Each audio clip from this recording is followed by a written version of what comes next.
প্ৰাতঃকালৰ সময়ছোৱা বিশেষতঃ ব্ৰহ্মমুহূৰ্তৰ সময়খিনি হৈছে পৰম দৈবিক শক্তিৰ সৈতে কানেক্ট হোৱাৰ সকলোতকৈ উপযুক্ত সময়।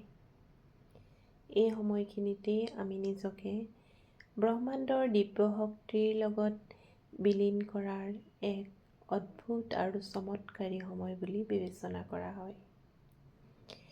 পুৱাৰ এই সময়ছোৱাত কৰা আপোনাৰ এটা প্ৰাৰ্থনা বা দৈবিক শক্তিৰ প্ৰতি জনোৱা আপোনাৰ এটা সৰু ধন্যবাদ বা কৃতজ্ঞতাই আপোনাৰ জীৱনলৈ এক চমকপ্ৰদ পৰিৱৰ্তন আনি দিব পাৰে।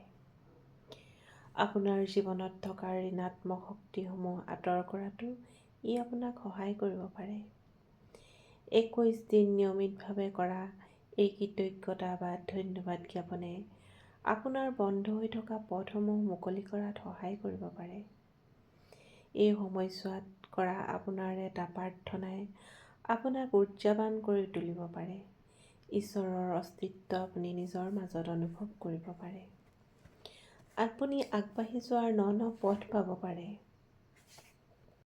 প্ৰাতঃকালত কৰা এই প্ৰাৰ্থনাই আপোনাক এক সুখী আৰু সমৃদ্ধিশালী জীৱন দিয়াত সহায় কৰিব পাৰে। কিন্তু আপুনি ইয়াক নিজৰ জীৱনত প্ৰয়োগ কৰি চাব লাগিব। আৰু যেতিয়া প্ৰয়োগ কৰি চাব, তেতিয়া ইয়াৰ 100% ফল দেখি আপুনি নিজেই আচৰিত হ'ব। আপোনাৰ জীৱনলৈ কিবা নহয় কিবা পৰিৱৰ্তন আহিবই। কিন্তু 21 দিন সম্পূৰ্ণ নোহোৱাকৈ আপুনি কোনো ধৰণৰ ফল আশা নকৰিব। মই কওঁ, এই প্ৰাৰ্থনা আপুনি জীৱনৰ বাবে কৰক আৰু ইয়াৰ অপৰিমিত ফল লাভ কৰক। আপুনি ইয়াক অভ্যাস হিচাপে লওক। হাজাৰ ব্যস্ততা আৰু হাজাৰ অজুহাতৰ মাজতো পৰম পিতাৰ বাবে কেইটামান মুহূৰ্ত উলিয়াওক আৰু তেওঁৰ নামত উৎসৰ্গা কৰক। দেখিব যিকোনো অবাঞ্ছিত পৰিস্থিতিৰ পৰা তেওঁ আপোনাক কেনেকৈ উদ্ধাৰ কৰিছে বা কেনেকৈ উদ্ধাৰৰ পথ দেখুৱাইছে। এই প্ৰাৰ্থনা কৰিবলৈ আপোনাক কোনো ধৰণৰ নীতি নিয়মৰ প্ৰয়োজন নাই। যদি আপুনি উঠিব পাৰে, তেন্তে ব্ৰহ্মমুহূৰ্তত উঠি এই প্ৰাৰ্থনা জনাব, কৃতজ্ঞতা জনাব, ধন্যবাদ জনাব। আৰু যদি আপুনি উঠিব নোৱাৰে, তেন্তে আপুনি যেতিয়াই শোৱাৰ পৰা উঠে, তেতিয়াই মাটিত ভৰি থোৱাৰ আগতে 5 মিনিটমান সময় বিচনাতেই একান্ত মনে বহি লৈ ঈশ্বৰৰ প্ৰতি আপুনি এই ধন্যবাদ বা কৃতজ্ঞতা জনাব।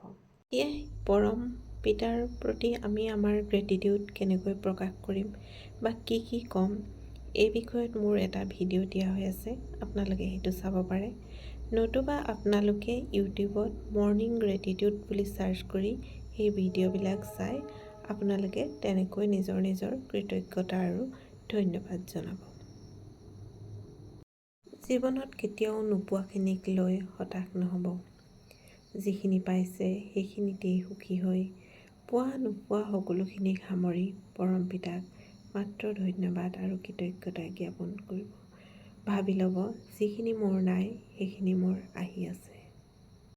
যদি আপোনাৰ জীৱনলৈ বেছি সমস্যা আহিছে বা হতাশাই আপোনাৰ জীৱনটো আগুৰি ধৰিছে, আপুনি উদ্ধাৰৰ কোনো পথ দেখা নাই, তেন্তে আপুনি এই প্ৰাৰ্থনা ব্ৰহ্মপুৱাতেই কৰিব।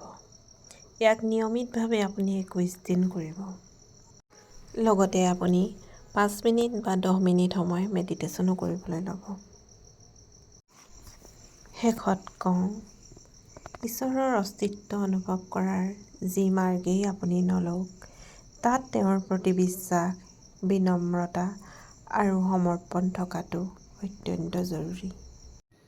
ধন্যবাদ।